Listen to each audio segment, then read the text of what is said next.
universiteto išleistuvės. Arba labiau, kaip aš sumaišiau oro uostus Belgijai.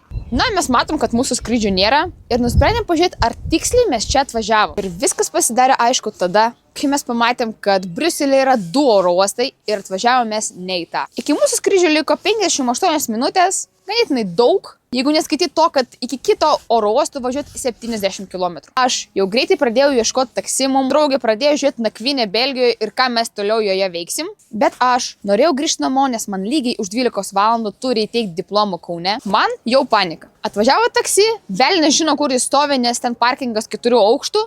Ir jis dar nekalba angliškai, tik prancūziškai ir jis man pradėjo skambinti. Pakeliui mes papasakojom visą situaciją ir taksistas šaunuolis. Jis važiavo 150 km/h, kad mes tik spėtume į lėktuvą. Tik atvažiavome į tą oro uostą, pavėlavę 3 minutėm, greitai bėgome, praėjome čeką, žmonės mus praleido. Ir ačiū Dievui, lėktuvas vėlavo 10 minučių.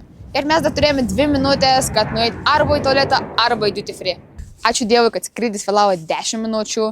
Ir mes dar turėjom 2 minutės, kad spėt arba į tualetą, arba į duty free. Po viso streso, nuo viso bėgiojimo, aš taip suprakaitavau, kad pati jaučiau savo prakaitą. Sėdau į lėktuvą ir šalia mane sėdėjo labai elegantiška moteriškė, nuo kurios taip skaniai kvepėjo ir aš tiesiog jai nepavydžiu, kad jinai sėdėjo prie manęs.